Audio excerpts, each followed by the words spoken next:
Hello there. Well, 5:02. I apologize for being a couple of minutes late. I was working right up until 5 o'clock, and then, well, any of you have ever done a YouTube Live, you gotta log on, and you gotta type your information in and so forth, and go on, and then hope that the Wi-Fi works. I've had a few times where I've gone on, and the little circle just keeps spinning and spinning and spinning. I'm like, I'm waiting. So anyway, I logged on very quickly and I just realized I typed in Chuck's captivating chat and I forgot to put the date. So I'm going to have to go back later and add that. But at least I'm on here. I'm honoring my commitment to be with everyone. Hi, Kathy. Kathy, thank you for joining. So glad to have you here. Means a lot, really does. I'm sure some other people are going to be joining in soon.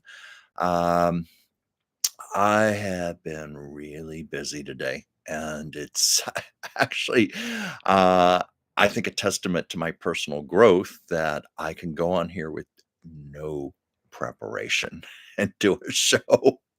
I I sometimes I have like a few loose notes or a few topics. Today, I'm just flying without a net. Kathy, here's Sasha. I'm waking her up from her hi there. Hi, city girl. Hi. Sasha's probably not too happy with me because she was napping and I woke her up, but she's going to be right here beside me. She's been raising a lot of hell today. I don't know why. Who knows what goes on in a cat's brain, especially a neurotic Siamese. But this morning, as she was like, like the Tasmanian devil running around my apartment, and I heard crash, crash. Yeah, when you have a cat, especially a Siamese, you have to second guess them. Like, be sure to glue things down, like with earthquake putty, or I tie things down with nylon fishing line. I also think, well, it's not just what will fall, but how it will fall, because I've had things happen. Like once she knocked over a lamp, a very nice crystal lamp. Not only did she break the lamp fell on top of a vintage 1930s glass radio, and she broke that also because the lamp fell on top of it. So I've had to be careful. It's kind of like here in California, it's earthquake country. So you have to think along the same lines. And I'll never forget back in, should I say 93? It was 94. January, was it? I think it was January 19th, 1994. It was Martin Luther King Day. And at 4:30 a.m., we were greeted with one of the strongest earthquakes I've ever experienced in all the years I've lived in LA. I had just bought this beautiful console table. I always said it was my first real grown up piece of furniture. Just a nice new piece of furniture, not from a thrift store, Goodwill, or anything like I did back in college or like I was in my 20s. This was a nice piece of real furniture. I'd only had it 6 weeks. Yeah, and, this was back in the days of compact discs, and I had one of those towers with all my CDs in it.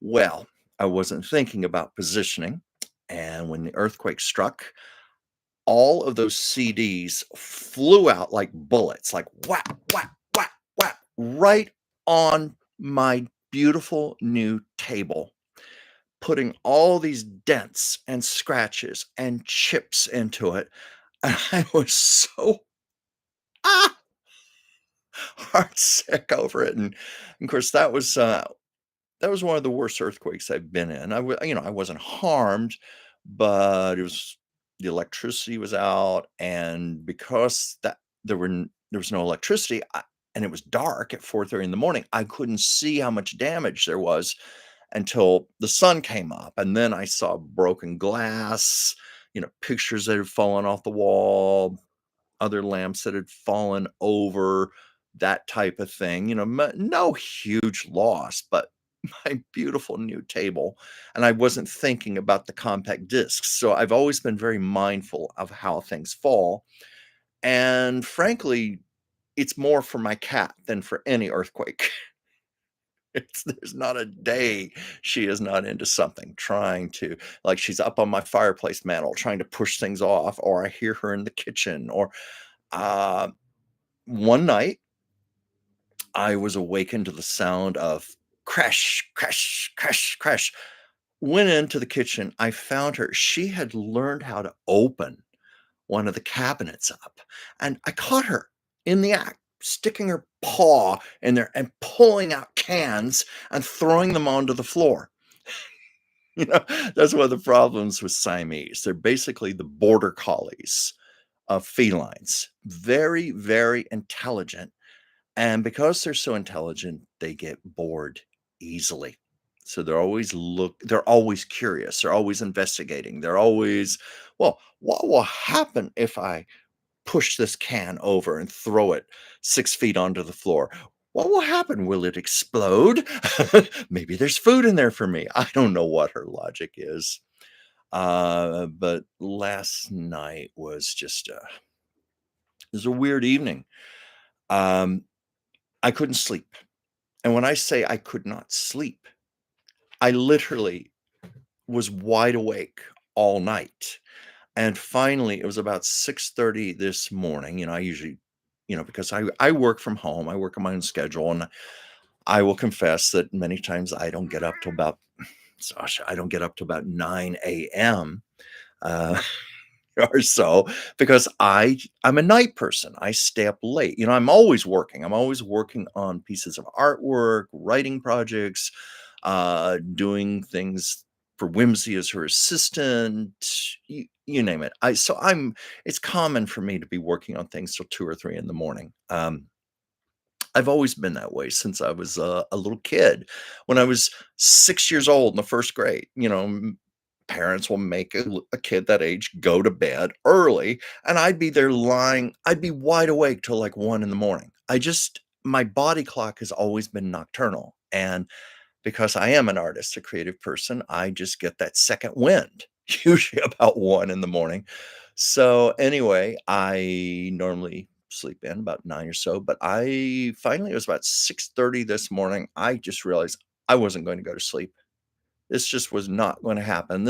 I had been tossing and turning, and I don't know what it was, and the little Tasmanian devil here, Sasha, that's why I said she was running around this morning, just flying all over the place like a whirling dervish, right, little girl?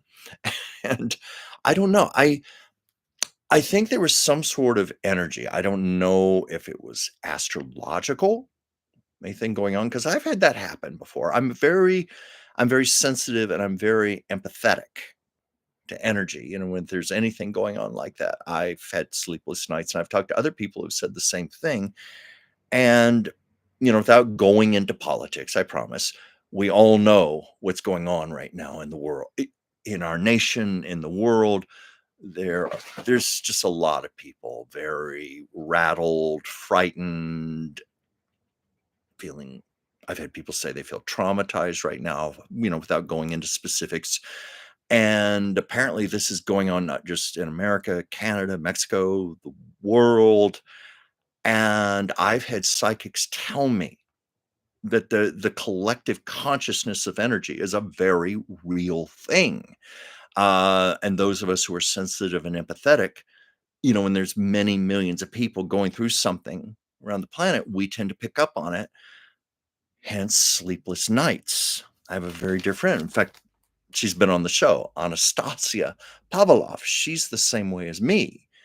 And we were even comparing notes today because she's had her times just like me, can't sleep. And we always know that there's something going on, or at least astrologically, because I know right now there's like this whole lineup of planets. It's like a very rare occurrence. Like right now, if you go outside, I think you might need a telescope, but you can look up and you can see a lot of things going on right now. Like Saturn and Jupiter and Mars, and um, Venus is very close to the moon, very visible. I saw it the other night, the crescent moon with a very, very bright star to the side, and that was Venus. It's beautiful to look at, and I've always fascinated by all of this, but I was not happy that I could not sleep last night because I had a very busy day today. I knew I had a lot of projects to do. Among those, work for my dear, dear friend, Dr. Whimsy Anderson, calls to make and so forth. So I knew I needed to be alert. And if you're like me, when you can't sleep and you know you got to go to work or you got a big day, it can just be hey, Danny, thanks for joining. It can just be infuriating. And when I'm like that, when I start to get angry about it, that just makes it even harder to get to sleep. So it's a miracle I'm awake to do the show right now. But I'm actually quite alert. And you may notice I'm possibly even a little hyper because, yes, here she is. She can't decide if she wants to be on the show or not. So this is another little cameo. I love this little girl. Yeah, she drives me crazy. They say that pets lower your blood pressure. Well, they also raise your blood pressure too. Right, Sasha? So I'm gonna put you down again. Um, so anyway, what was I saying? Yeah, if I seem a little hyper, it's because I am running on coffee and espresso right now. I have one of those really nice espresso machines. I don't use it all the time because yes, Sasha's yours. Um, Usually just for expedience sake, I'll just make regular drip coffee, my Mr. Coffee, but I do have a nice espresso machine. And I don't mean like one of those Nespressos or one of those K-cup things. I'm talking about real espresso. You know, you grind your beans and you temp it and you have your portafilter and you stick it under and you know the little dial with the pressure gauge and you extract the espresso, the crema from the beans, and then I take the stainless steel pitcher and I froth my milk, all that. And today was definitely an espresso day. So I made myself two double Americanos with 2 shots of espresso. So that was 4 shots of espresso I had this afternoon, but I knew I had to keep myself alert and I knew I had to keep my brain alert if I was going to do a show today. And we're still going to see how this goes. But I have to laugh about it because it's kind of like I don't know if you've ever had an espresso martini. It's kind of like the people who mix a Red Bull with vodka. Well, an espresso martini has that similar effect where you've got the alcohol that brings you down, you've got the espresso that brings you up. And it's kind of like this wired feeling. And I realized, no, no, I did not do any alcohol, but because I'm so tired, doing all that espresso makes me feel like I've had an espresso martini or a Red Bull and a vodka. But it does work for me. We keep hearing about, oh, we got to cut back on our coffee. It's not good for us, good for our blood pressure and so forth. And of course, there are a lot of stories that also bear out. It's very good for you, very rich in antioxidants. And for some of us, it actually helps us with brain function. And I'm one of those people. And I was really aware of this, little over 3 weeks ago when we had the fires here in Los Angeles. And I went 3 days without electricity. And oh, yeah. Yeah. I'm not, believe me, I don't want to complain too much or sound like I am because I'm lucky. As you can see, I obviously have my home. I survived the fires, but 3 days without electricity is not fun. I mean, I was underprepared. I could not find I'm embarrassed to admit how underprepared I was. I couldn't find my flashlight anywhere, anywhere. And the next day I went out trying to buy one, and because of everybody in similar crisis mode, they were sold out everywhere. There was not a flashlight to be found. And so I had to live by candlelight. I had to live by candlelight, and I had to charge my phone in my car, just sit in the parking lot and idle, and I figure I went through almost $20 gas just charging my phone, just so I could have that for functioning, but sitting in the dark and candlelight just didn't do it for me. It wasn't like, "Oh, let's have a romantic adventure. Oh, let's be like the pioneers." No, I was like huddling over this little flame. tr- I can't read. And so I was going through withdrawal. I couldn't read.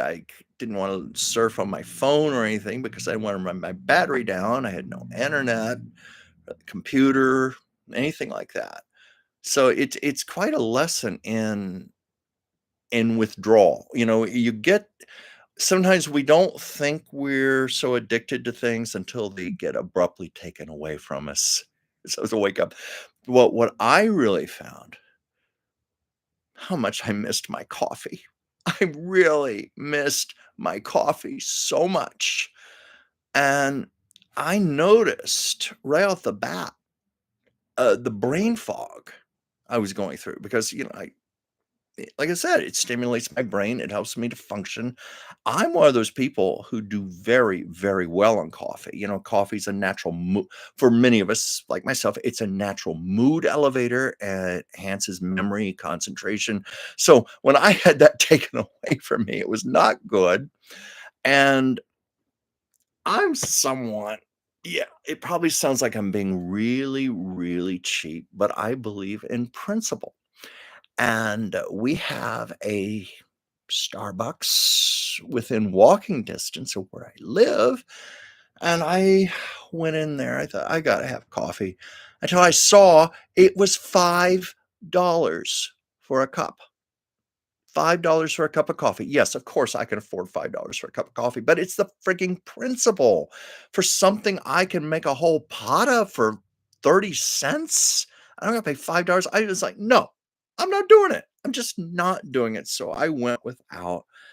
And then finally, I was at the mercy of one of my neighbors. And she saw me and she said, "How are you doing?" And I said, "I need coffee. I miss coffee." Swear to God, I said that. And she said, "I've got a little mocha pot. I can put it on my stove. I'll make you a cup of coffee." I was like, "Thank you." God, I was like a junkie or something. "Oh, thank you, thank you." So my sweet neighbor made me just made me Americano because mocha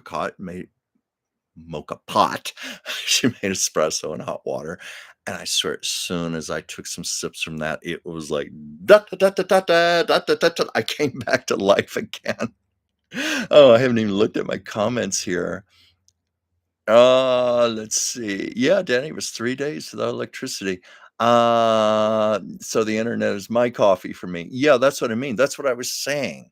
I You go 3 days without electricity, you find out a lot about yourself, about what you're dependent on, and, like, I didn't even think how many times I just sit, just mindlessly scrolling through Facebook and things on my phone um, or reading, and, another thing for me, I'm a professional artist, illustrator, and I'm always working on something, I'm one of these people, I'm not good at sitting still. Like just watching something passive like television, not unless I'm just really exhausted. But when I had even that taken away from me, I realized how addicted I am just to making my artwork. Just creative expression, sitting, doing, I like to be constructive. That's my nature. I don't like wasting time. So I like to constantly be turning something out. If I'm not drawing, I'm writing. Or if I am gonna sit in front of a television, and I have a good TV, I have a nice big 65-inch TV, and I have some streaming services, but I'm very, very selective about it. I'm not one of these people just to turn the TV on to veg.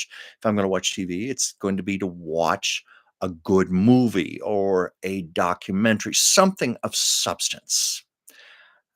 But I didn't have any of that. I couldn't. You can't draw by candlelight. I can't anyway. I can't read by candlelight. I didn't have my internet. I didn't have my phone.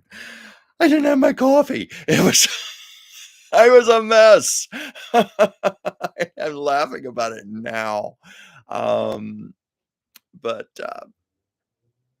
yeah, I'm glad to have my electricity back and all of the creature comforts it provides. Uh, it wasn't quite like the I Love Lucy episode, pioneer days where Lucy and Ethel made a bet with Ricky and Fred to see who could last the longest living as it was back, I think, around the early 1900s. And that meant no electricity, no modern appliances. That was the one where Lucy had to bake her own bread. Ethel had to churn butter, and it was a joke back in 1952. And more than 70 years later, the joke still works, even though it's very dated. Ethel makes this homemade butter, and the joke is all this butter for $23 and something. Now, back in 1952, $23. Oh, I don't know what that was equivalent to. I think that was like 70, $80, something like that. But even today, that's still an outrageous amount of money for butter. Of course, with the tariffs and everything, we don't know. So anyway, Ethel churned her own butter, and Lucy wanted to be like her grandmother and bake her own bread. And of course, famously, she put too many cakes of yeast in it. And we all know she opens the oven door and that 13-foot loaf of bread comes out at her. And this is a great way to work in a little I Love Lucy story, because that was not a prop loaf of bread. That was real. Lucy and Desi were real sticklers for authenticity. Like, for example, all of the appliances in the kitchen worked. The stove functioned. The sink had running water. The telephone actually worked. I mean, it was a closed circuit line, but nonetheless, everything functioned, worked. They were big believers in that because they felt that transferred to the audience, they believed it, the audience was going to believe it, so they wanted it very real. So they they wanted to have a real 13-foot loaf of bread, and they checked around bakeries in Los Angeles, and nobody was willing to do it. And the reason commonly given was the immense weight of a 13-foot loaf of bread. Bakers said it would break our oven if we tried to bake a loaf of bread that large. It would destroy our ovens. And Desi did not want to give up. And he finally he started calling bakeries in San Francisco. And he finally found a baker that was willing to do this. And what's more, they needed two 13-foot loaves of bread because they needed to have a standby in case anything went wrong. That's very common in movie making, television, to have multiples. Like I've talked about this before on the show about Dorothy's ruby slippers. There are 4 known pairs to exist, and it's believed there were as many as 6 or 7 of those. I think I read somewhere James Dean's red jacket in Rebel Without a Cause. They had about 4 of those. It's very common. So anyway, they needed to have 2 13-foot loaves of bread. And they finally found a baker in San Francisco that was willing to do this. And it was such an ambitious undertaking. Obviously, no bread pans 13 feet long existed. So they had to go to a welder to take sheet metal and weld it and make 2 pans just so this bread could be baked. And it was also at the suggestion of the baker that it be rye bread instead of white bread, because rye bread would stay fresher longer. So Desi thought that was a great suggestion, so they went for that. So for you purists out there who like to know all the little details, that was rye bread. It was real, 13 feet long, baked in San Francisco in pans that had to be custom ma made, and that at the end of the show, because they had all that butter and they also had jam, they invited the studio audience to come down to the set, and they were cutting big pieces of bread and giving them out with butter and jam and giving people extra bread to take home with them. And that's, they were like that, like the episode, this was a few years later, the one where Lucy was in the working in the pizza parlor, and that's a story to itself, because if you know that episode, you watch Lucy flipping the dough, that woman knew what she was doing. I mean, she did that with authority and expertise, and Lucy was such a driven perfectionist, and she was very much about rehearsal and preparation. She spent a week working in an Italian kitchen. After hours, after they had rehearsed, she would go to the Italian kitchen and just practice all night long making pizza, and she learned how to spin the dough up in the air and everything. That's who she was. So anyway, at the end of that show, they invited the studio audience to come down, and Lucy made pizzas for everyone. Now, how's that? Dinner and a show from Lucille Ball herself. She made pizza for everyone. I should look at my comments here. I'm sorry. I've said this before. I wish I had this like a teleprompter where I could just look straight ahead and read. I have not mastered this reading comments to the side in this. So let me see what I have here. I'm going to go back just a bit. Let's see. Oh, Kathy, you're asking, did I have sandwich fixings or things to eat without? Oh, yeah, of course I did. Oh, I promise you, I did not go hungry. I was okay there. There's always non-perishable things. Um, but you know what? I managed to save almost all my food. I mean, I had to throw out some lettuce and some vegetables, things like that. But, and I did this purely on a lark. I went out, because of the power grids, there were areas that had electricity. My grocery store had electricity. So I went there and bought one of those great big bags of ice. Because I was thinking, back in the days, the literal ice boxes. Remember the Iceman would come and bring a big block of ice every week. I did that. I just kept my doors as closed as much as I could. I put ice in my freezer, ice in the refrigerator. Nothing spoiled. The milk My milk was fine. I had some packets of turkey in there. They were okay. My frozen food might have thawed a little bit, but it stayed frozen. So, a little tip for you there, put a bag of ice in your refrigerator. I got 3 days out of it. So, if you get an emergency, I can give you a lot of tips. Let's see, what else do we have here? Yeah, let's see, Dan, one of my favorite TV shows I watch every Sunday night is America's Funniest Home Videos. Yeah, it is in its 35th season now. I remember that show first started, and that's when people had to actually send in VHS cassettes. And of course, now we all know how easy it is to send a video now. And there's nothing to it, and you just hit a button on your phone. And I think that's how they get them now. But I don't watch that show a whole lot. Because I was saying I don't watch a lot of TV, but it is one of those things that I find it, because the show is so visual. It's impossible to not watch it and not get kinda sucked into it, like, "Oh my god, what's gonna happen here? What's gonna happen next? Oh, is that person gonna fall?" You know?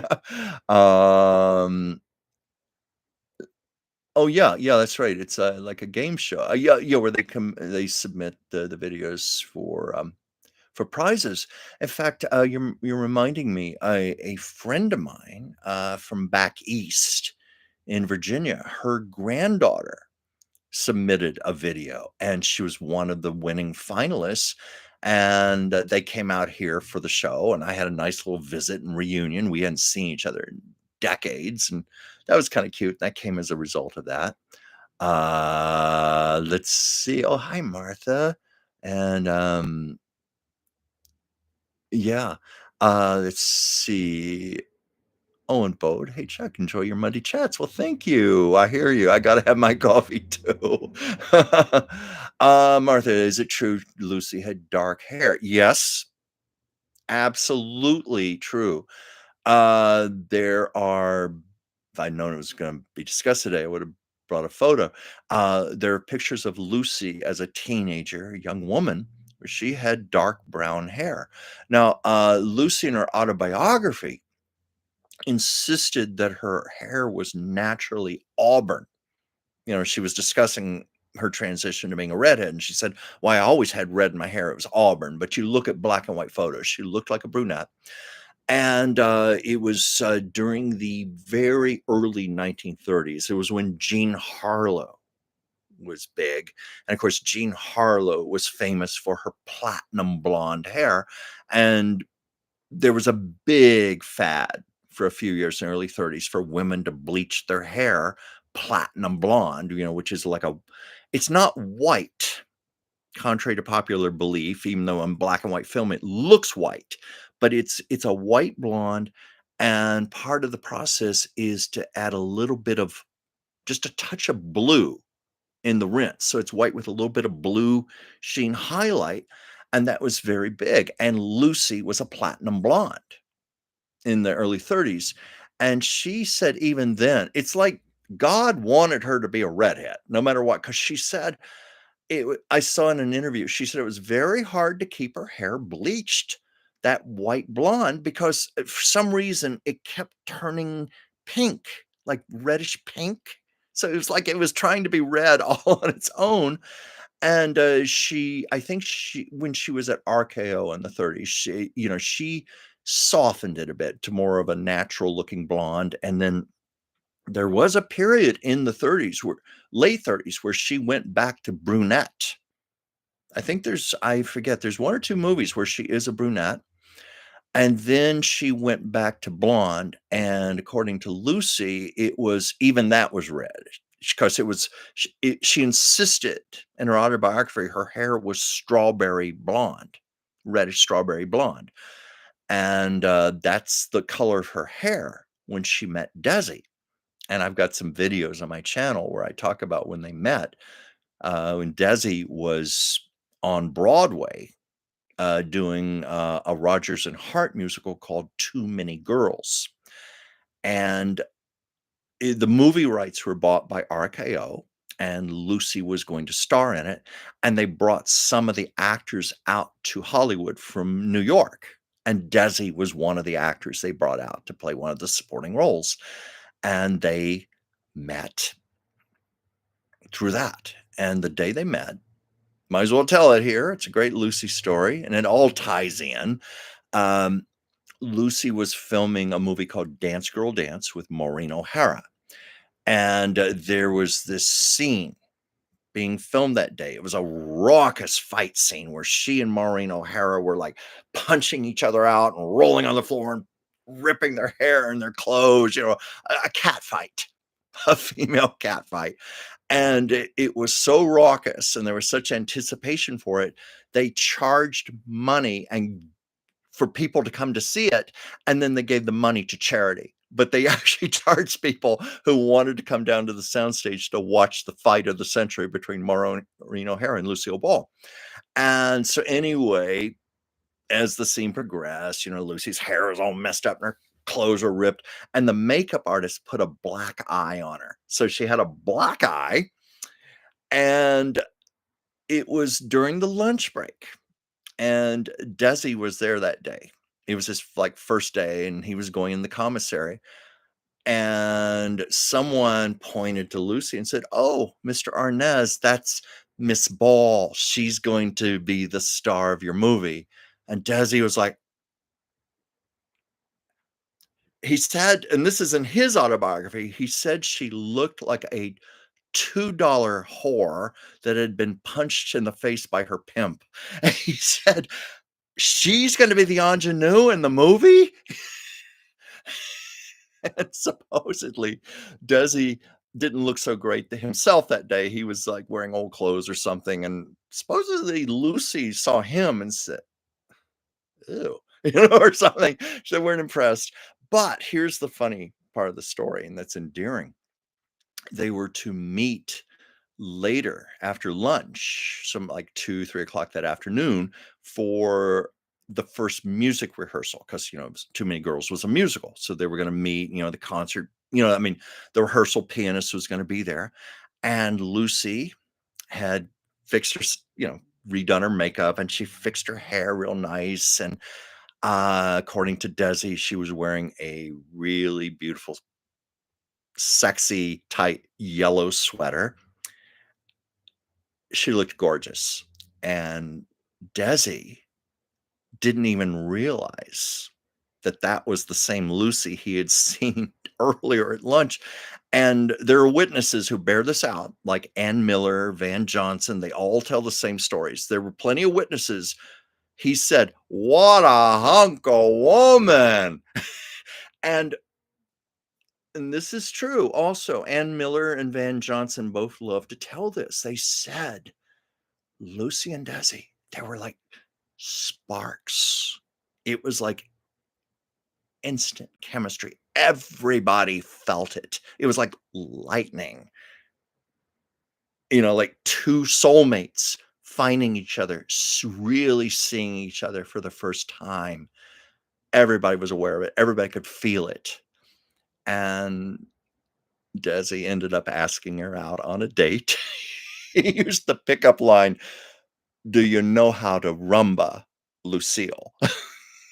"I'll teach you." So anyway, Lucy was a strawberry blonde on that day, and that was the color of her hair until 1942. Might as well tell this story too. It's true. It's absolutely true. It was when her contract had run out at RKO, and she was signed up at MGM. And at that time, MGM was the biggest studio in all of Hollywood. It was very, very prestigious. And this was going to be, it was supposed to be Lucy's big, big break. It didn't turn out to be that way, but it was supposed to be her big break. So MGM signed Lucy, and it was on the basis of a movie she did at RKO. It was one of her last there, called The Big Street. And I highly recommend The Big Street. It's probably Lucy's greatest dramatic performance. She is superb in this. And it's interesting also because Lucy played a very unsympathetic character. She plays a flat out bitch. I mean, a really mean character. And she was even worried about it, about her image. And it was her friend Charles Lawton, the great actor, said, "Lucy, you're going to play a bitch.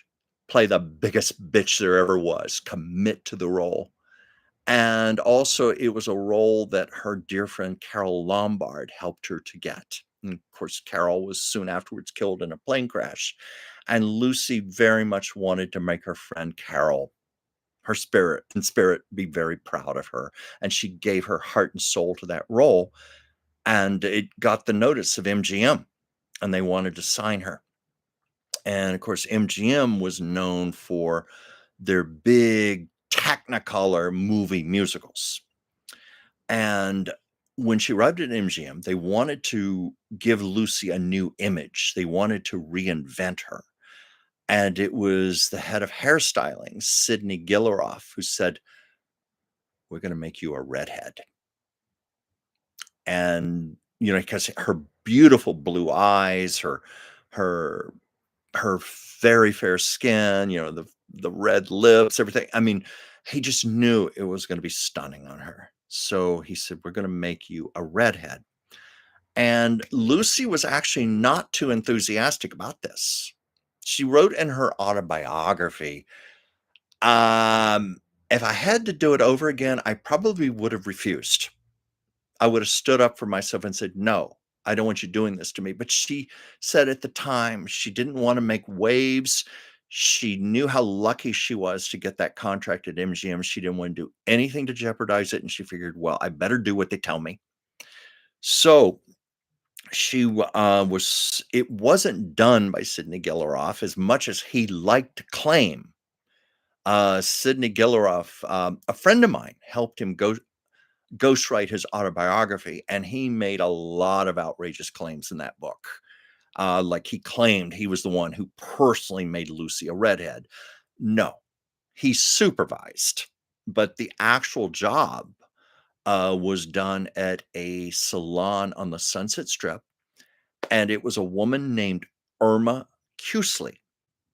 Now, Irma Cusley went on to become Lucy's personal hairdresser for the rest of her life. But that's where they met. And it was in August of 1942, and Lucy arrived, and I read in a biography that Lucy's hair turned green. It turned green, and I thought, "Is that true? Come on, that sounds a little ridiculous." Well, anyway, I got to be acquainted with Irma Cusley. I met her a few times and got to ask her questions. I mean, she gave me a lot of fascinating stuff behind the scenes. But I said, "Is that true?" And she said, "Yes, 100% true because I'm the one who did it. I was there." And she said, because Lucy's hair had already been bleached so much, and because of all the perming and everything, all the chemicals, anybody who's a hairdresser knows that when you've done too much to your hair and you put more chemicals on top of that, you damn well better know what you're doing. And, there have been people like uh, Oprah Winfrey.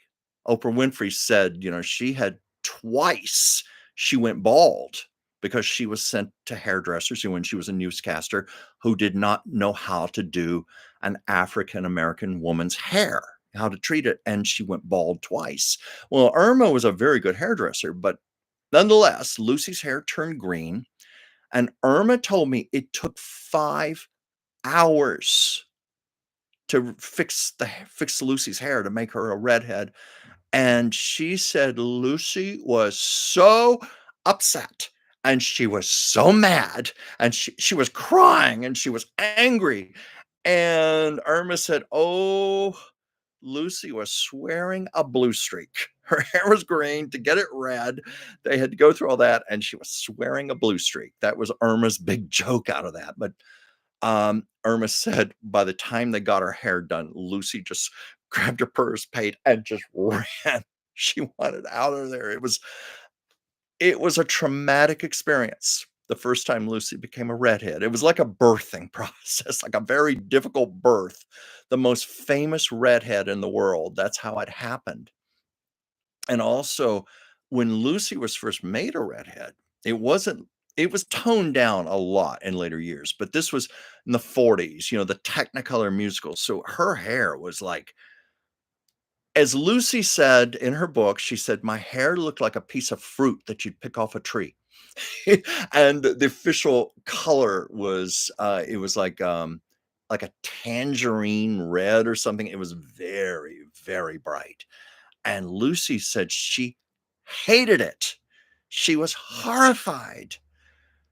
And then she started to like it, and then she loved it. And friends would even say to her, "Lucy, nobody has hair that color." And Lucy would say, "I do. I do." And Lucy said it became her badge. It was like her badge of honor. And as we all know, she was pretty much stayed a redhead the rest of her life, though um, it went through, she had a lot of different shades. When she was doing I Love Lucy, like in the early years, her hair was it was more of a it was more of a lighter red, though sometimes it would be brighter, but if you've seen her in like the long, long trailer, her hair at times, depending on the lighting, almost looks like a strawberry blonde more than an actual red. And I read also that the week she was accused of being a communist, and Lucy was just so traumatized, and she decided she wanted to be taken more seriously, so she had As she put it, I told my hairdresser to take the carnival out of my hair. Give her a more natural looking red, so that was that, and, I know I think the only other time in subsequent years she flirted with being a brunette again. I was told it was after I was talking to a friend who wrote a book about her. He said after she finished Here's Lucy in 1974, and that was supposed to be pretty much her retirement. She was going to be semi-retired, like appear on game shows and specials, but that was supposed to be the end of her television career. And she wanted to change her image again. She was tired of playing the Lucy character and she wanted to do dramatic roles. And she was considering becoming a brunette, get rid of the red hair, just totally change her image. And she even appeared on the Dinah Shore show, brunette. It's on YouTube. She and Vivian Vance are on there. And it's a rare chance to see Lucy in her later years as a brunette, though I suspect it was a wig. And the reason I suspect that is because Lucy, if you've ever seen Mame, which was made in 1974, also, the character of Mame, goes through different hair colors throughout the film, much like Rosalind Russell did. She was a very flamboyant character. So the beginning of the movie, Lucy is a brunette there, but those were wigs. Those were wigs that Irma Cusley styled for her. And of course, Lucy also wore wigs really from the Lucy show onward in the 60s. And that was because Lucy could not have an actual facelift. She did not heal well, and she knew that when she had her cesarean sections. It took her months to heal, so she just was afraid to ever get a surgical facelift. So Irma and Hal King, her makeup artist, had a system where they would use these tapes and strings, and you know, it's done by a lot of actresses actually, and everything would be pulled up, and then you would have to wear a wig on top of that to cover up all the apparatus and everything. And so for the most part, those were wigs from like the early 60s on for the rest of her life. And Irma once introduced me to Lucy's wig maker. And this was in the early 60s. Keep in mind, 1962 dollars. One of her wigs cost $3,000. I don't know what that would equate to today in today's money, but I'm sure it's a lot. It was a lot, even $3,000. Those wigs, the wig maker told me they had to actually trace around Lucy's natural hairline, all the way around, all the way to the back of her neck and everything, and then use that as the pattern for the netting. And then those hairs had to be hand sewn one by one, strand by strand. And then Irma would take them and style them and set them and cut them and everything, all that. So that's where the brunette wigs came from. And I think that's what she wore on Dinah Shore. Um, but Lucy was a wonderful dramatic actress, and I can see why she wanted to change her image. Um, it's not widely known, but the Frank Sinatra movie, The Manchurian Candidate, which was made, I think, 1963, 64, deadly, deadly serious film. Frank Sinatra wanted Lucy. It's the role that Angela Lansbury ended up playing and got an Oscar nomination for it, and it is a sinister role.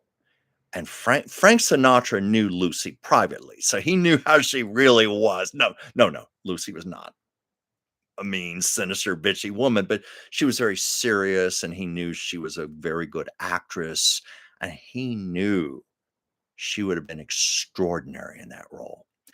And she was really wanting to do it. But it was around the time that she was beginning the Lucy Show, her new TV show, and she just knew if the public saw her like that, they might never accept her as the Lucy character again, because it would be so dark and so disturbing. So she regrettably turned down the role, and of course, Angela Lansbury was the one who benefited from it.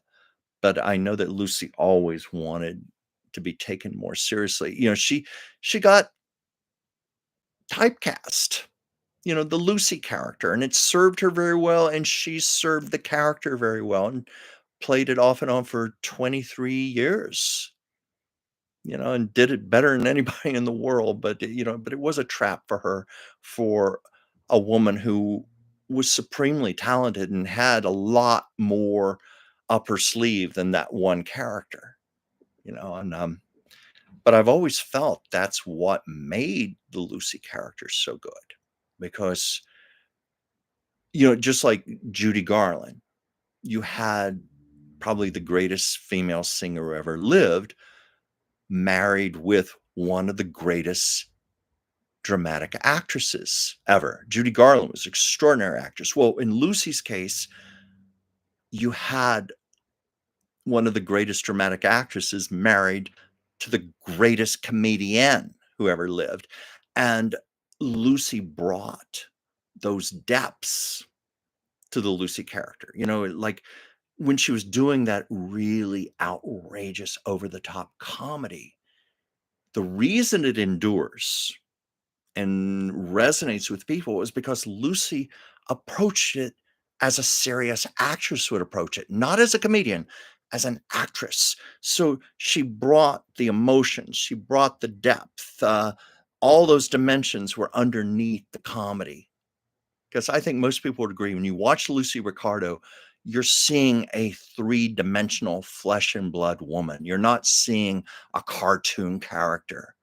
Like when she did Vitamin Vegemin, which I'm sure anybody would agree is just a masterpiece of comedic acting. Probably one of the greatest ever. But watch her reactions, as funny as they are, like when she's tasting the Vitamin Vegemin and responding to it, or as she's slowly getting more and more intoxicated. Only a really great actress could have pulled that off. But you also had the greatest comedian who ever lived. So, how's that? I got all those stories out of somebody asking me about Lucy's hair color. And thankfully, Lucy stayed a redhead. Let's see here. Oh, yes. Yeah, oh, hey, Ward. I didn't see that you had joined. Yeah. Oh, that's true also. Because Lucy was from that era of those teased up big bouffant hairdos, which women rarely wear anymore now. And I remember when I was a kid, when all the women would go to the beauty parlor once a week, and it was like in the movie Steel Magnolias. The joke was, yes, just tease her hair up into a brown football helmet. Uh, you know, those elaborate hairdos. And I have a friend who is a hairdresser, and she used to have to do those type of hair styles, not hairs, hairstyles. And she said, it's amazing those women didn't go bald from all of that teasing and all that processing and everything. She said human hair can only take so much abuse. And so, yeah, for women like Lucy, it was easier just to slap on a wig. And Lucy had those wonderful $3,000 wigs that looked incredible. I think most would agree. You look at those shows, you look at pictures, you wouldn't know those were wigs. Like in the movie Yours, Mine, and Ours. She went back to sort of a version of her Lucy Ricardo hairdo, but it was modernized for the 60s. But that was a wig, even that. In fact, she wore that wig on Here's Lucy for a couple of episodes. And supposedly the bigwig executives, CBS executives back in New York, did not like it. And they wanted Lucy to go back to her old hairstyle. And so it was as easy as slapping on a different wig. And she went on, trooper that she was. Let's see, what are some other comments here?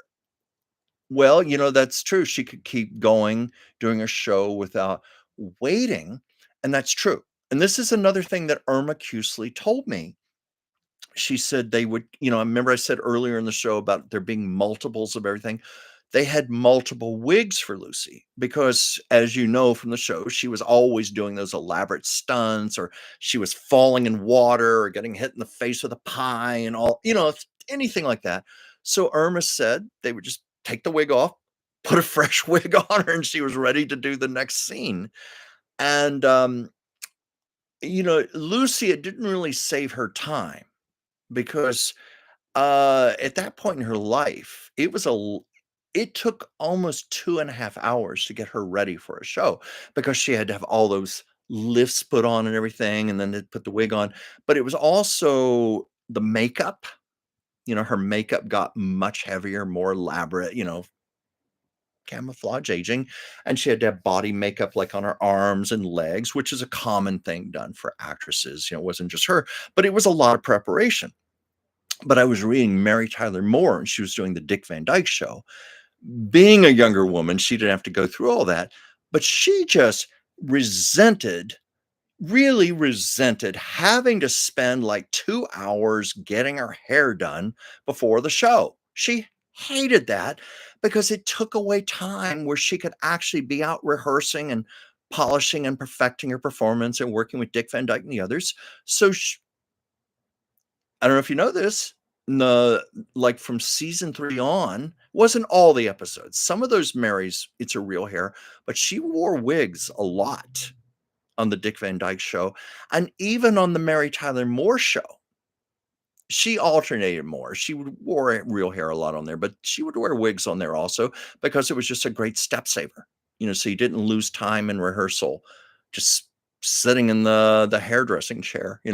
Let's see, where's some other comments here? Oh, yeah, what was this? Oh, yeah, when Lucy did Stone Pillow as a homeless woman.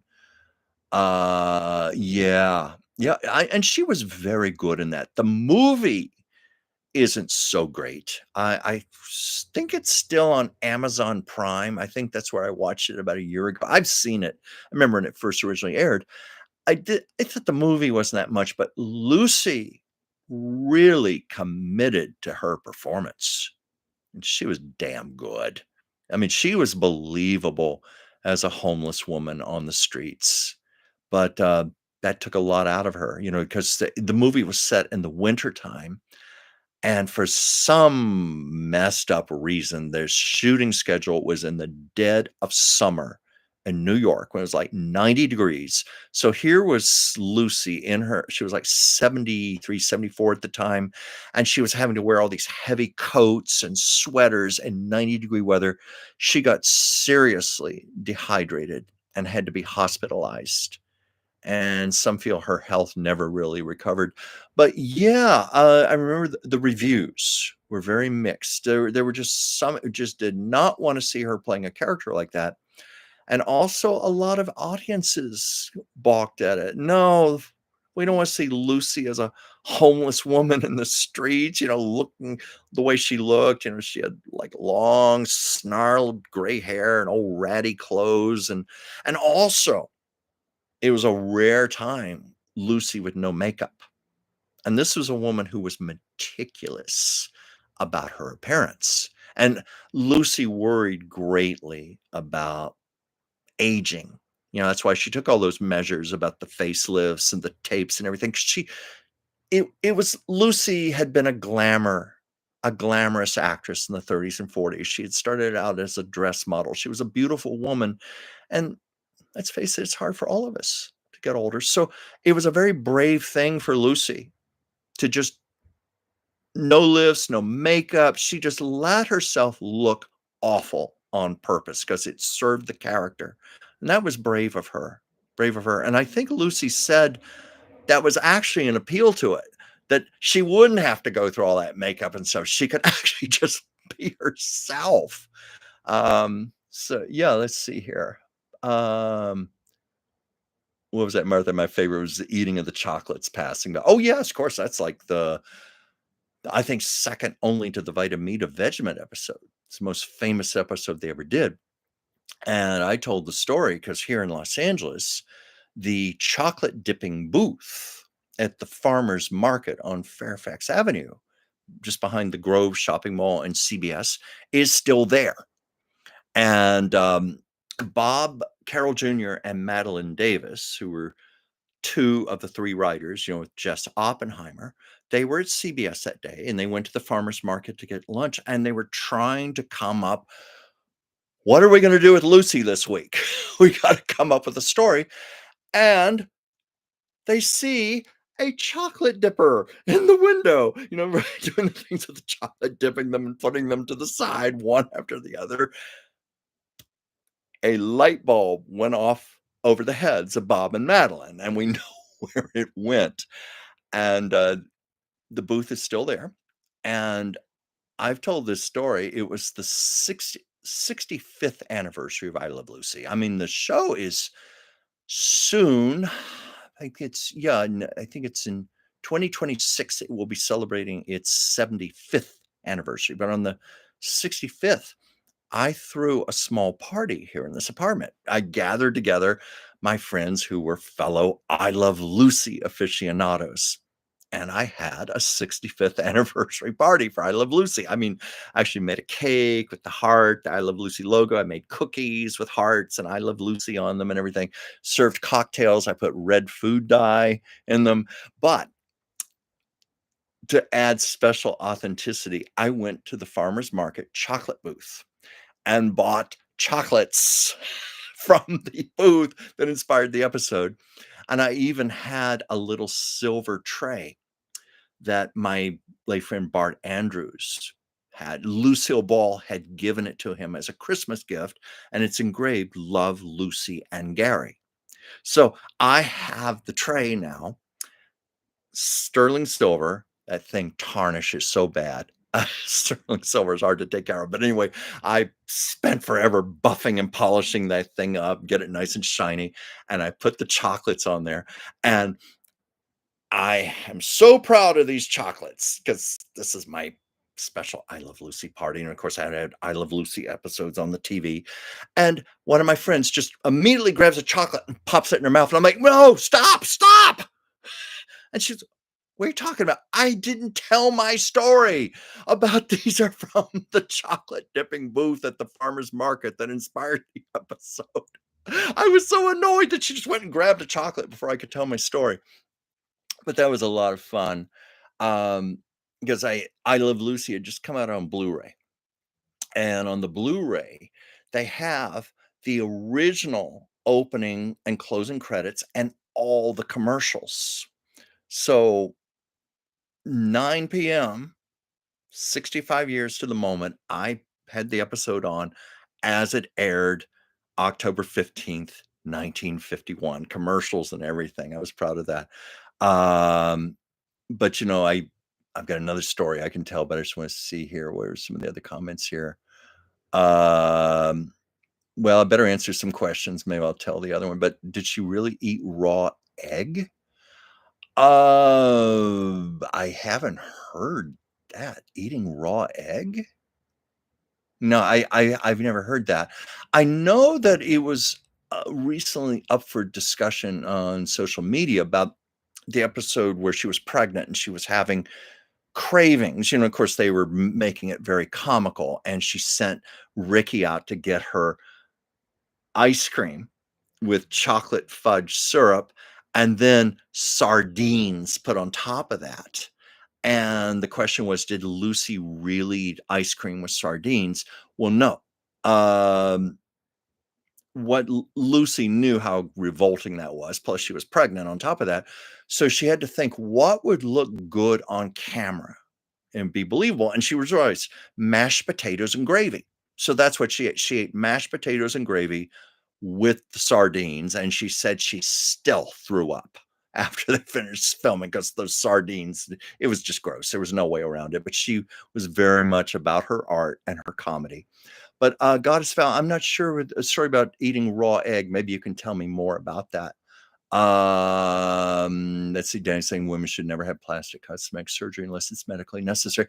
I look at it this way: it's a personal choice.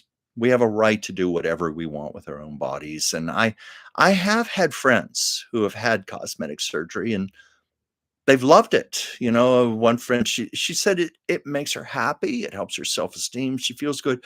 So I think it's a personal choice, but I understand where you're coming from, Danny, because I also spoke with a woman once, uh, just be a little more serious here, she was a cancer survivor, and she had gone through chemo, radiation, but she also had to go through some really awful surgeries, and she said to me, "Why would any person put themselves through a surgery if they didn't have to do it?" She was very anti-cosmetic surgery also. So it's up to the individual. That's just my own feeling there, but I respect what you're saying. With men, you mean with cosmetic surgery?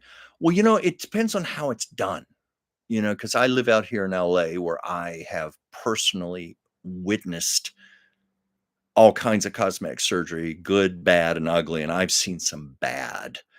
And men, because I was talking to a cosmetic surgeon once, and he said a big mistake cosmetic surgeons make is when they like do a facelift on a man, they do it like you would for a woman. And aside from beard, he was also just talking about the structure of a man's face. You have to lift the face differently.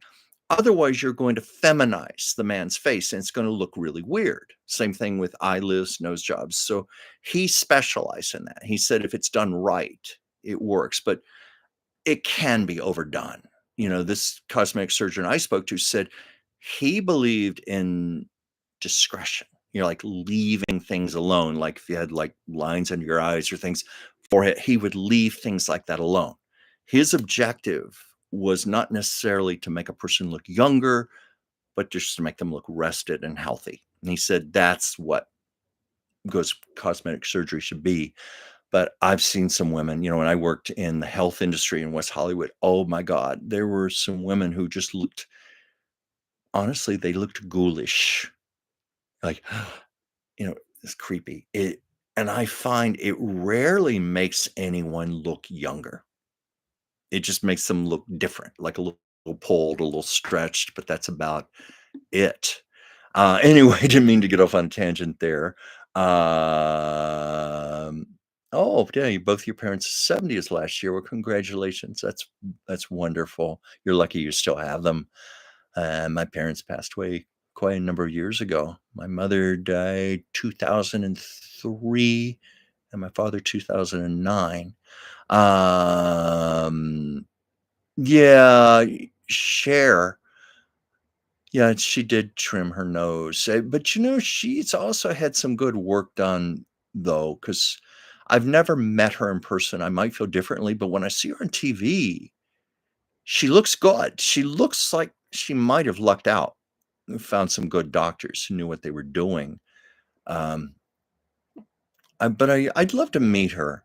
I know someone who did meet her, said she's very tiny little woman. He was shocked how little she was. But yeah, she did have a unique nose. I remember like Sonny and Cher. But again, it's our bodies, our right to do whatever we want. Oh my God. I'm thinking of a quote from Cher. I hope you'll pardon just a tad of vulgarity here. I usually don't do this on the show, but Cher was asked about all the cosmetic surgery she had done. And she was basically saying, I think she said to the reporter, if I want to put my tits on my forehead, I'll do it. It's my right to do anything I want. So that was a quote from Cher. Um, what was it? Oh yeah, Joyce. Yeah, click the search button. Yeah, there are many I Love Lucy episodes on YouTube. Also, a lot of the streaming channels like Amazon Prime, Paramount Plus, Pluto TV. You can find I Love Lucy. And if you can't find it, there are the DVDs and the Blu-rays. It's out there. It will play into perpetuity. It is considered the most viewed television show in the history of humanity, and Lucille Ball's face is considered the most seen in all of humanity, and they're basing that on her other shows combined. Because people say, "Well, what about Bill Frawley and Vivian Vance and Desi and all?" Yes, they were seen along with her, but I Love Lucy was shown. I think at one point was 78 countries, and it has been estimated, conservatively estimated, to have played to at least 3 billion people. And last year, Yeah, it was well, I say last year, it would have been the end of 2023, yeah. Um, that, Variety Magazine did a compilation of the 100 greatest television shows of all time. We're talking like, Mad Men, Seinfeld, The Waltons, All in the Family, so forth, so forth. I Love Lucy was chosen as the number one show of all time, and these were serious critics who ranked these shows. So it is amazing. And I also read in the LA Times that I Love Lucy still makes $20 million a year for CBS. Still a huge moneymaker.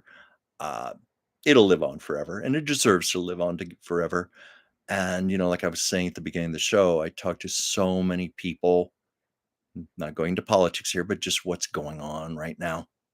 There's I'm sure you'll agree with me. A lot of people are very traumatized. They're stressed. They're worried, and I think it's just so important to get back to basics, things that make us laugh, things that make us happy, things that give us joy. And I Love Lucy has always done it for me. And I know it's done that for a lot of people. And Carol Burnett does it for me too. And I was very happy to find on Amazon Prime, there's a 24-hour Carol Burnett channel on there. It does nothing but play the Carol Burnett show round the clock. So it's always there and you want to get a fix. Let's see where some other comments. It's Ward. Whoop, I'm sorry, my thing skipped here. Let me find the comment here. Let's see, Ward. I think you were asking about I can't get this to go back. I'm so sorry. Um, you were asking about the chocolate booth, I believe. What was it like? I can't find. Oh, here it is. How was that booth? Chocolate, like, oh, delicious, delicious, because they made all the chocolates fresh on the spot right there. So very delicious, just wonderful. And I thought you were asking what the booth was like. It's actually very small. No, I did not see an assembly line there, but it was big enough where a woman could be there in the window and just, there was a marble slab or something, and she was there. You remember in I Love Lucy when they're dipping the chocolates and putting them to the side? Well, that's what it was. Now, I understand that that assembly line was based on the See's Candy factory here in Los Angeles. And there's an erroneous story that's been making the rounds on social media that I Love Lucy filmed on location there. Well, that is just absurd. No, they did not film the episode there. The show was filmed, for one thing, in front of a live studio audience of 350 people. The way I Love Lucy was done, it was shot on 35 millimeter film with great big motion picture cameras on dollies moving around, choreographed. Very intricate lighting system designed specifically for the three cameras. They were not going to be able to bring all that to See's Candy, the factory, and shoot an episode and have bleachers with a studio audience. I can't believe that story actually makes the rounds, but it did inspire it. Let's see here. Well, see on him. Oh, the Monkeys. Yeah, Danny, you remember that show too. Uh, you know, I haven't watched that show in ages, but I was surprised. The Monkeys one year got the Emmy for Outstanding Comedy Series. I didn't remember it being that good, but I should check it out. Oh, Val, Raw Egg and the Homeless movie. I don't somehow, if I had to make just an intuitive judgment call, I would say no, because they were filming in all that heat and Lucy was already ill from all the dehydration and everything. I don't know if they would have wanted to have taken a chance on making her actually eat a raw egg, or maybe if she did, maybe it's a hard-boiled egg or something. I don't know. I'd have to actually look at that, but I haven't heard any stories. Let's see. Nanette Fabre once said that Sid Caesar molded mashed potatoes into virtually any kind of shape to look like any kind of food. Well, that's smart thinking there. That's smart. And I also know that Sid Caesar was very budget conscious, cheap. So he was probably thinking, why should we spend all this money on real food when we can just make mashed potatoes and mold it? I'll tell you this quick. Uh, Many years ago, Sid Caesar and Imogene Coca did a two-person show here in Los Angeles, out in Westwood Village at what's now known as the Geffen Theater, and I was so lucky to be there. I wouldn't have gone, it was a friend who took me, and I will be forever grateful to see those 2 geniuses at work on stage because they were recreating some of their most famous moments from your shows, and I forget how old Sid Caesar was, but I remember Imogene Coca was 85, and her physicality was amazing for a woman that age, and her comedic timing, everything was there. She had lost nothing. Well, neither of them had. They were both just brilliant. Um, yeah, that's right. I remember something about her eating it as a treat, but I bet you they worked around that. I have a feeling because they didn't want to take a chance on Lucy getting ill, because, she was that was a hard shoot for a 74-year-old woman and with all those sweaters and coats on and 90-degree heat and everything. Um, Joy, she said, "Ugh." Yes. Lucy would have said, "Ugh." Um Yes. Yeah, I know, I understood that. That was for doing the live sketch shows that had lots of different foods. That's why I was saying Sid Caesar was known to be very cheap, budget conscious, so probably that appealed to him, the fact you could just take cheap mashed potatoes and shape them to wherever you wanted. And also, that was the era before, obviously, big 65-inch ultra high definition televisions. That was back when it was a little black and white screen about 15 inches, so you could get away with a lot more. There was a lot you just weren't going to notice. Um, Even I Love Lucy, now in our high definition era and big screen TVs, we will spot errors that at the time they didn't think it was any big deal because no one was going to see it. Like there are some episodes where you can see William Frawley standing in the sidelines waiting to come on, like where it's dark or something. Um, but on a little black and white TV, you never would have noticed that. There was even another story along those lines. I think it ties in. There was this in the kitchen, on the kitchen set, all these little props and things, and there was this canister, like a cookie canister or something, and it was script clerk Maury Thompson, who was in the Vitamin Vegemin episode. He was, you see the back of his head. Director share with this little man with a crew cut and glasses. That was him, and that was because Lucy was so worried. There was so much dialogue she had to remember because she pretty much is flying solo for about 10 minutes there, except for a few interruptions here and there. She was so worried about forgetting a line. She said, let's get Maury to sit in the director's chair and play the script clerk in the commercial. And if I get stuck, I can call on him. She didn't have to, but there is a moment in that episode where she did blank out momentarily, but she covered it so well. It's the part where she goes, I don't know where to start unless I begin again at the beginning. And the director says, okay, begin again. And that was it. That was Lucy for real. She was saying, I don't know where to start unless I begin again at the beginning, but it fit the character. But anyway, that was Maury Thompson. So anyway, the canister in the kitchen, he loved it. And Lucy's, oh, you want it here? Take it. It's yours. And Bill Asher, the director, said, Lucy, you can't give him that. It's going to spoil the continuity. People are going to watch the show and notice it missing. And Lucy said, if that's what they're paying attention to, then I guess we're not doing our job very well now, are we? And she was right. So I don't think anybody ever missed that missing canister. And I think, well, Maury Thompson has passed on, but I talked to him back in the late 90s and he still had it. It's probably worth a lot of money now. Let's see. What are some other comments here? Oh, yeah. I remember when MTV first came on too. I was in college. And don't you guys miss MTV?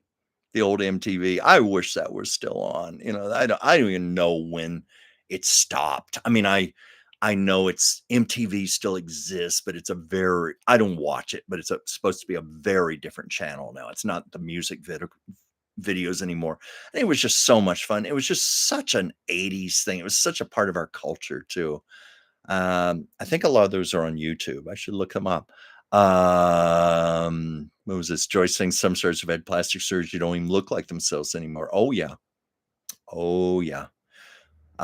Or they look almost like they're a parody of themselves.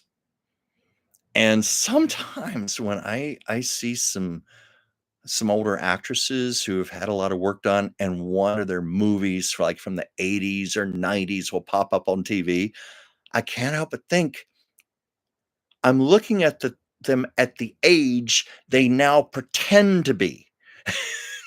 You know? Um, yeah, living in LA as many years as I've been and knowing a lot of actors in the industry and all, I know it's a very painful thing to have your career disappear from you. And so there's a lot of paranoia among it's not just the actresses, the actors too, men and women. They are almost desperate to hold on to their youth, to hold on to the faces that made them famous in an effort to prolong their career. And they're not always successful doing that. I was talking to a man, he was, I don't want to violate his privacy, but he was the head writer for a very big situation comedy. And he was talking about it because he would send, as the head writer, he would set in on a lot of casting sessions and auditions. And he said, when those women would come in, like of a certain age, 60s, 70s, and they're pulled back like they were trying to look like they were still 22, he said, you can't cast those people in anything. Basically, you can cast them in two things. You can cast them as an alien from another planet or a woman from Beverly Hills who's had too much plastic surgery. He said, that's it. It just looks awful. It looks awful under the lights. It's very hard to photograph a person like that. And unless they're just like a really, really big name or something like that, then maybe, but otherwise, no. Sometimes it backfires badly on those people. And I've also seen the people who've done too much Botox, the fillers, and I mean, seen it up close because these would be my customers and clients, and it does not look good. It really doesn't. Though I will tell you, someone I was surprised who did look good, and I thought she was going to look like a science experiment. And I say that I mean, this is a woman I love. I didn't mean that to be derogatory, but it was Joan Rivers.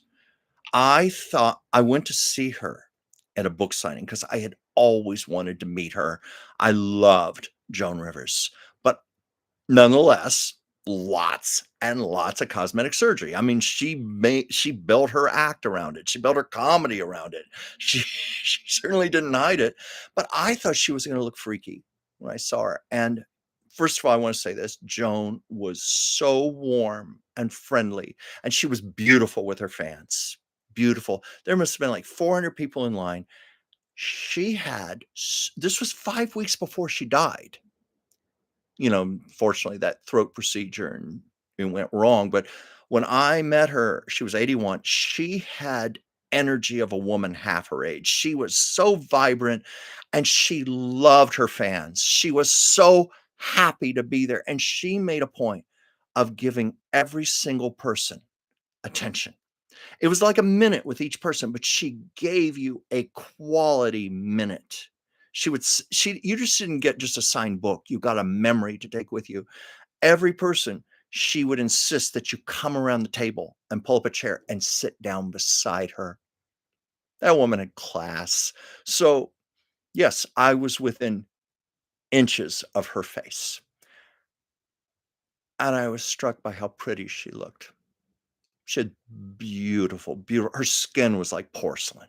Now, Joan would be the first to admit, yes, they probably had to burn her skin off or something, chemical peels or something, but her skin was lovely. and her features didn't look freaky. She looked very pretty. I was really taken by that, but I was also just taken because she had a beautiful personality. She was so warm. And I've told this before. I said, "Joan, I've waited 33 years to meet you." She took my book, signed it, wrote in big capital letters, "Dear Chuck, finally we meet."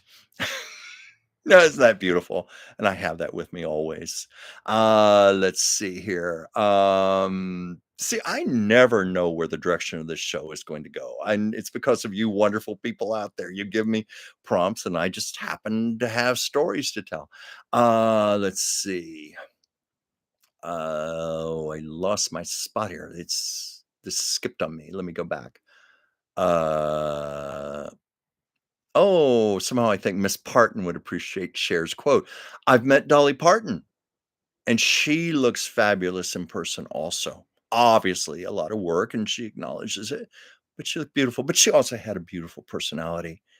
Basically, what you see on television, that's what you get in person. Just beautiful, beautiful soul, warm as could be."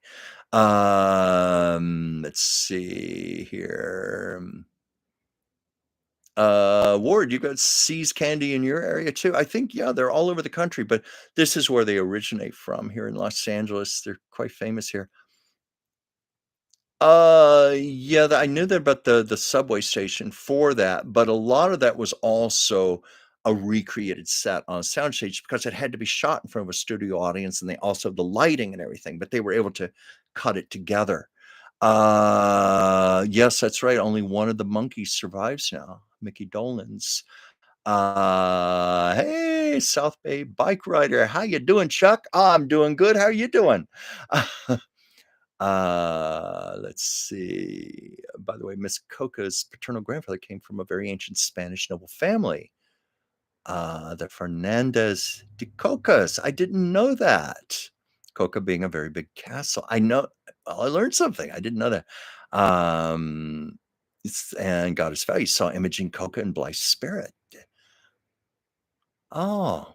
Oh, I bet she was wonderful. I know she also around that time did Broadway. They did, a musical version of the Carole Lombard, John Barrymore film, 20th Century, and she had a featured role in that. I could be wrong, but I think she got a supporting actress Tony nomination for that. I could be wrong on that.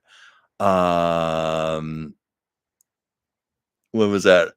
I always thought it was amazing when Betty White could have Rose tell those long, complex St. Olaf stories. Well, like I was saying about Lucy being a really great actress, first and foremost, greatest comedian, but if actress, Betty White was like that. Betty White was a brilliant actress. To really appreciate Betty White, I've always thought the Mary Tyler Moore Show showed her off much better than the Golden Girls when she was playing Sue Ann Nivens. Oh, what a character that was, and that was when Betty White, at the time, had this very sugary image. I mean, sweet and wholesome and G-rated, and if you watch the Mary Tyler Moore Show, you know that Sue Ann Nivens was not any of those things. I mean, she was a pretty rotten lady, and Betty White just relished it. It was like it was a chance to trash her image and turn it upside down, but really show the world what she could do when she had a really great part to play, and she won a couple of Emmys for it. But, and then she did, Rose, and of course, that's what she'll always be best known for. But yeah, I think that's why she was so good telling those complex St. Olaf stories. And sometimes on social media and YouTube, there will be outtakes from the Golden Girls. And you can see Betty not breaking character and B. Arthur and Rue McClanahan just biting the inside of their mouths and doing everything they could to not break up. And sometimes they would break up and the scene would be ruined because Betty would just tell those stories with such a straight face. You can look for them. They're funny. Um, let's see. The South Bay writer, when MT. Oh, this thing moved on me. When MTV came out, that was my music education. I want my MTV. Yeah, I remember that well. We were lucky. We were lucky to have that. And let's see. Yeah, award I never got why anyone would put food poisoning in their face. And of course, you're referring to Botox, which is made from the botulism bacteria. But hey, people will do anything if it makes them look younger and prettier, especially here in Hollywood. It reminds me of that movie with Meryl Streep and Goldie Hawn, Death Becomes Her, where they drank that magic potion that made them eternally young, and they would also live forever like vampires. And the problem was you had to take very good care of your body if it was going to last you for all of eternity, and they didn't. So they ended up breaking off parts of their body, arms and appendixes and things. It was quite funny at the end of the movie. The state they were in. They were like literally stapled and glue gunned, painted and everything to keep themselves together. And I was reading later that that movie was an intentional satire on women who get too much plastic surgery. So it was brilliant. Um, Yes, Ward, I will always be grateful that I got to meet Joan Rivers because that was on my bucket list of people I always wanted to meet. I've been lucky. I've met almost everyone I've wanted to meet. I still want to meet Meryl Streep, and I still want to meet Julie Andrews, and I mean Barbara Streisand. I'd be ready to die and go to heaven. Those three I really want to meet. Lucy, I never got to meet, but I did get to sit in the audience and watch her film an episode of her last sitcom, Life with Lucy. So I got the next best thing. I got to watch her work in front of the cameras in person. And I later got to meet many of her family and members and friends. It was after she died, but I've met many people who were related to her or worked with her. I've spent time with Desi Arnaz Jr., met Lucy Arnaz, I met Gary Morton, just never got to meet Lucy in person. But like, I've told this many times, at the top of my list was Carol Burnett. I have now met her 3 times. But Joan, I made it by 5 weeks, but I got my wish to meet her, and she was just beautiful. Um, oh, Martha, thank you for your compliment. I love telling stories. I love doing this. Um, yes, Cher and Miss Partenosis, they do have great senses of humor about themselves. They joke about their cosmetic surgery, uh, just as Joan Rivers did. They make no secret of it, and that's the way to do it, I think. Beat people to the punch before others can make fun of you. Do it yourself. Be in on your own joke. Have, laugh first, Um, I agree. I prefer Sue Ann to Rose. Yeah. Um, yes, it is true. Sue Ann Nivens gave a big boost to Betty White's career. It just reinvented Betty White. In fact, probably that's why she got cast later on the Golden Girls. It was because she was considered a big television star because of Sue Ann and Mary Tyler Moore. That gave her the clout to co-star with someone like B. Arthur and Rue McClanahan and all. Well, if Miss Ward just said maybe Miss Burnett could give me an intro to Miss Andrews. Well, if I knew Carol Burnett, I've met Carol Burnett, but I don't know her personally. So I can't very well ask that as much as I wish I could. They are lifelong best friends. That's well known. Their friendship goes back to 1960. And it was very touching because, Julie Andrews, I think 3 years ago, was given the American Film Institute Award. And of course, her husband, Blake Edwards, had passed on. So as her date, or her escort, I should say, she had her best friend, Carol Burnett, be her escort for the night. And then go into the future a year or two later, it was the special that they did for Carol Burnett's 90th birthday. It was it was a big televised event and in the audience. And in turn, Julie Andrews was her escort for the night. I thought that's great, you know. What's that ward? Also, the late Phyllis Diller had her fun with her cosmetic procedures. Yes, and you know what? I met her too. I met her many years ago, and she looked quite lovely in person, quite natural. I mean, she didn't look like someone who had been over operated on, and yet she was. Oh, she did a big transformation. If you know what she looked like previously, you know, and but she had good doctors. She looked beautiful after her surgery, and I think that's an example where cosmetic surgery, when it's done right, can be positive. You know, Phyllis Diller, Joan Rivers, they started out as frankly unattractive women. You know, they were the first to admit that, and they got to be the beautiful women that they I guess they got to be what they were on the inside and put it on the outside. Because they were beautiful souls, but they got to be beautiful, and why not? You know, it's your choice, it's your right. Um, but yeah, I just met her very briefly, and, you know, the interesting thing about a lot of comedians, and I've said this before, they tend to be very low key and surprisingly serious in real life, like Will Ferrell was like that. Phyllis Diller comes to mind, you know, I guess when you're on, you know, when you flip up the light switches and you're on, you're doing your stage persona, you can't sustain that.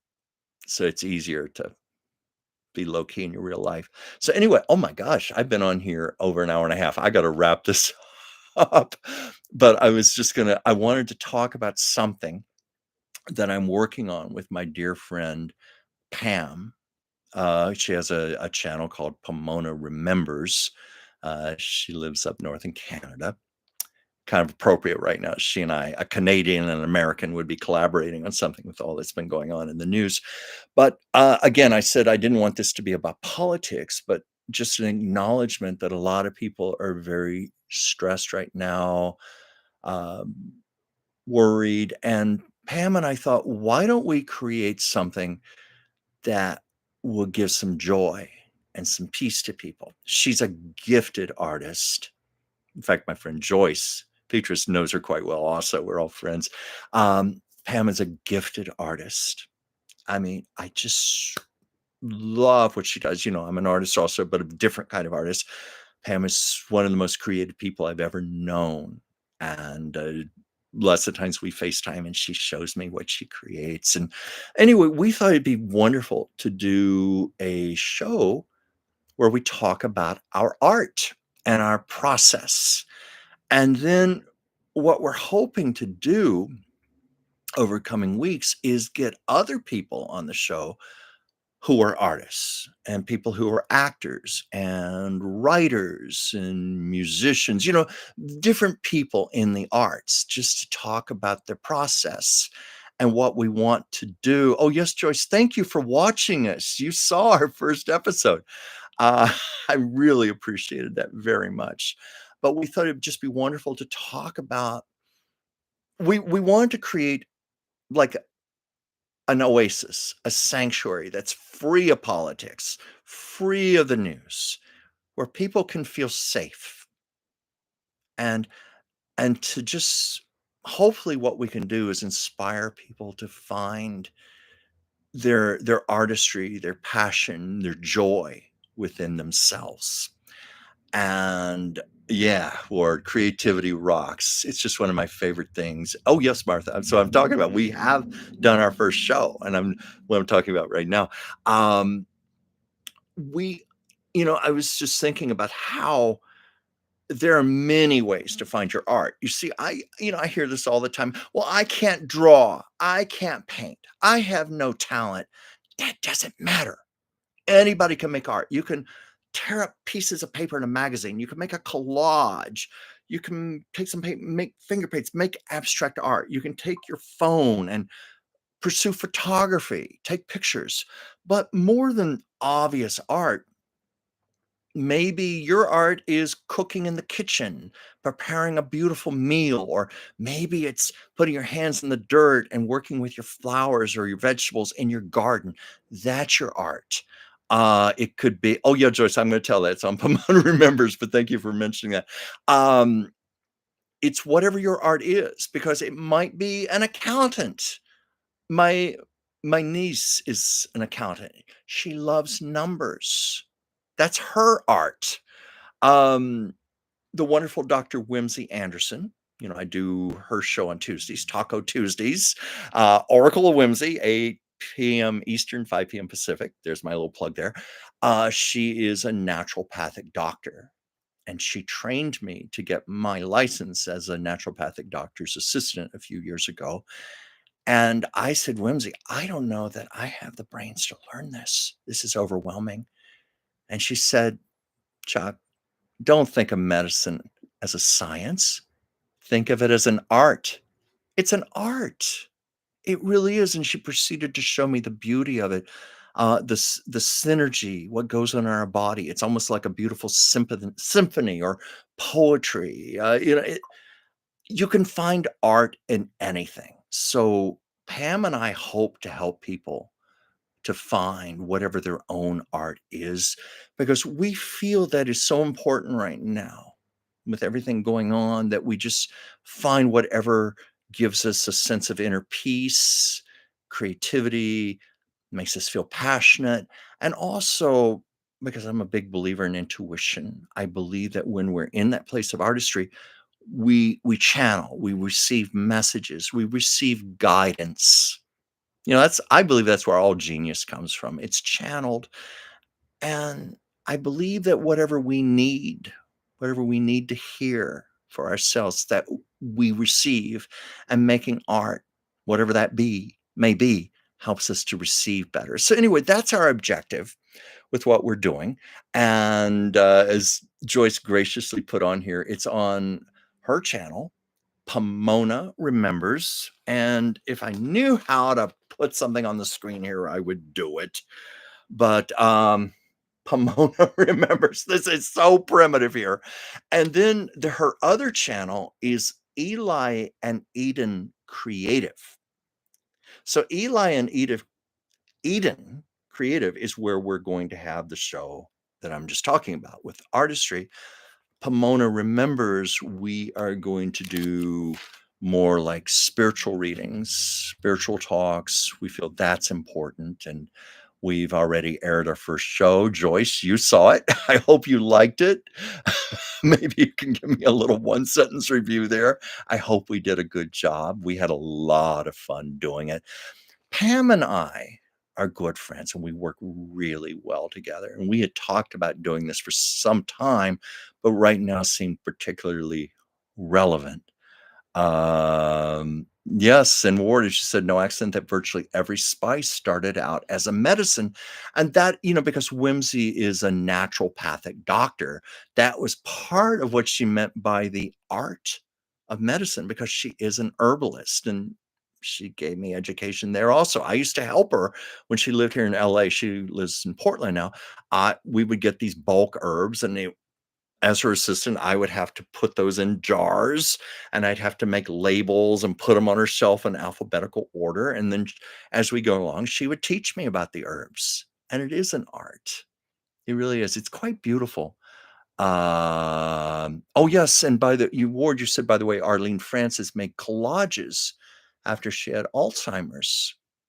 And I was going to say, because I took a course last year, an art practitioner class, where art can be used as therapy. And that was mentioned, that many times when people can't express something in words, or they can't write it in a tangible way, they can express it in art. Even if they have what they would say is no talent, they can still make collages or finger paint or something.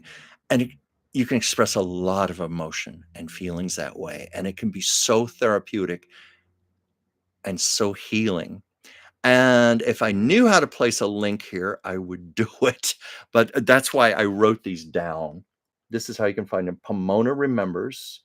And the other channel is Eli and Eden Creative. Pardon me, I have something in my throat. So I'm so sorry not to be more technically proficient here to know how to put a link on here. But maybe I can find out tonight or tomorrow, and in the description for the show, in the little notes, I can put links in there that way. I can get these from Pam because I know she cares as much as I do that we start finding an audience because we just see this as service, community service. Oh, you found it. Thank you. That's wonderful. Because that's the other thing. Pam and I believe, and we found this when we were doing spiritual readings on Saturday, that our great strength right now is going to be in community. And community can be tiny as a few people in your house or in your neighborhood, or it can be like this reaching out all over the world on the internet. It's community. It's just all of us banding together, sharing our knowledge, our insight, sharing our joy. Like when I do this show right now, you can probably tell I love talking about Lucy. I love talking about old Hollywood. That's my joy. And I love sharing it. And I got to wrap down now. This is one of my longest shows. But I was going to say, I say this every week, but I'm grateful to all of you.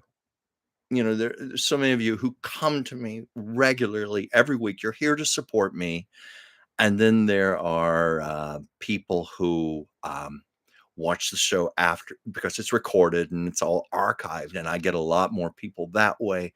So I really, really do appreciate you all, and I'd love it if you would check out our channels because we're putting a lot of heart and soul and good intention into those. What was that, Chuck? Your announcement link harkens back to early television? Really? I'm glad that it does because I love early TV. So anyway, because I've been on here an hour and 45 minutes, well, even longer. But that's because I love doing this. I love being here with you. So I'm going to say goodnight for now. I'll try to see if I can get links in the description for the show.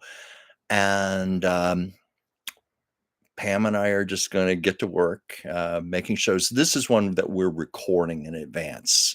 So it gives us both more flexibility. Maybe we'll go on live sometime, but for now, they're going to be recorded shows. Oh, yeah. Thank you, Martha, for Eli and Eden Creative. Yes. And Pomona remembers. And plus, I'm thrilled for you to see Pam's beautiful artwork.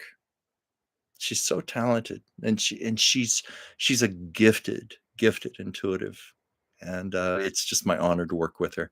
So anyway, uh, I'm going to say goodnight for now. I mentioned that I do Whimsy show on Tuesdays tomorrow, and her show is more current events, news, and a lot more serious. I try to keep this one light. So anyway, thank you very much, everybody, for joining, and I'm going to say goodnight for now. Till next week. Bye.